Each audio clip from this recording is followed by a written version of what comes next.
Hey guys, Monday update, short and sweet today. Tony George, DocSports.com. A insane weekend in March Madness.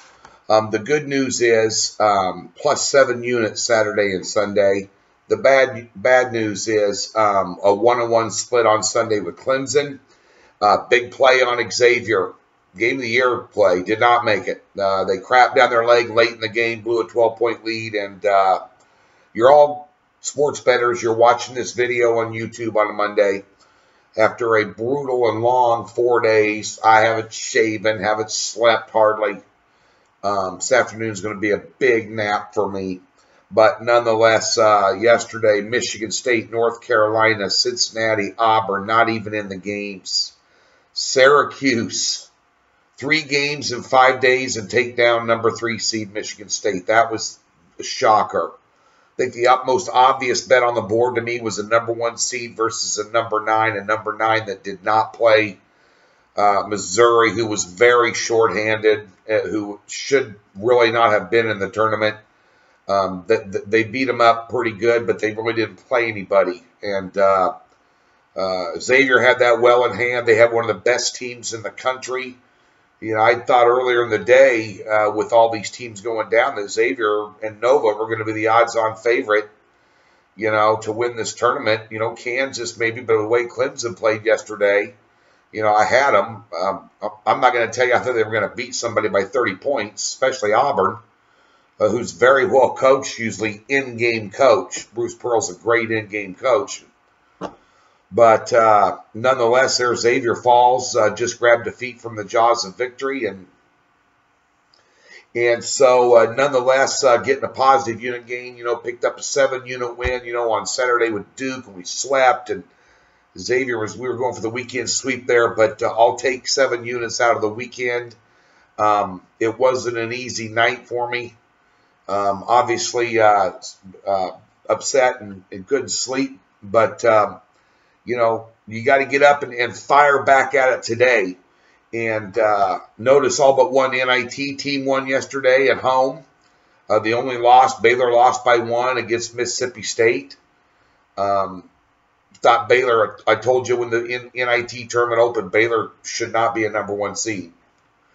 Mississippi State beat Nebraska at home in their first round, which Nebraska just never got off the bus there. They're just a bad matchup for Nebraska. So, nonetheless, some NIT action tonight. NBA winner yesterday, Oklahoma City outright get 6. Another NBA winner today. Very tricky board in the NBA.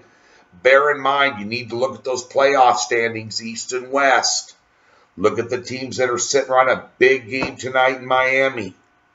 You know, they're sitting right on it. Denver's sitting right on it.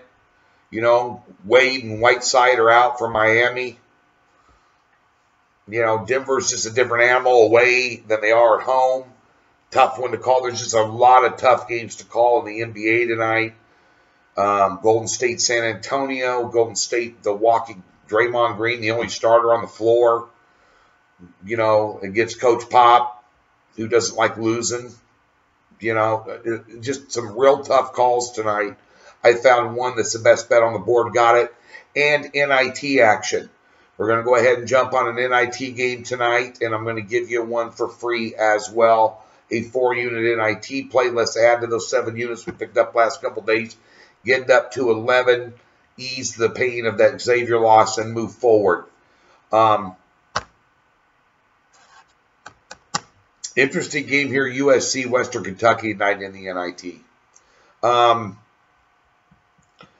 Me Too out, you know, for sitting out for USC, getting ready for the NBA draft as a leading scorer.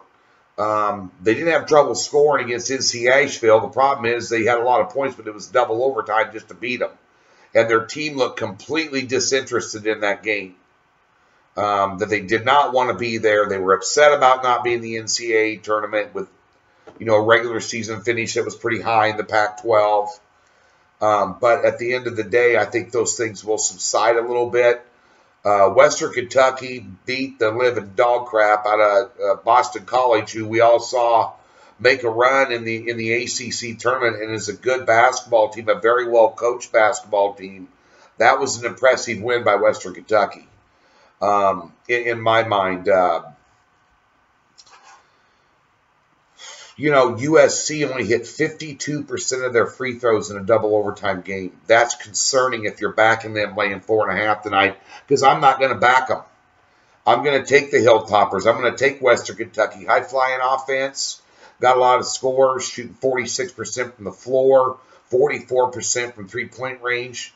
Those numbers are their numbers. 46% from the floor, 44% from three-point range, over 70% in free throws on the road this year. Understand it's not Pac-12 competition, but outside of Arizona, that was a top-heavy conference. Oregon got spanked on the road yesterday in the NIT. So I'm going to go ahead and I'm going to lean the Hilltoppers here, plus 4.5. I would not be a bit surprised if they put it to USC tonight. I really wouldn't. I think when not having your leading scorer shows up in this game, because this isn't NC Asheville. This is a very, very good basketball team that lost by 1 point to Marshall in their conference finals. And speaking of Marshall, sorry. Just one of those days in the NCAA tournament. I mean, West Virginia they could beat anybody in the country last night. Marshall, that was a lot of points for an in-state rival type thing. A chance something they rarely get to do, and they just fell off the bus. So, nonetheless, let's get this win tonight. Hilltoppers plus 4.5.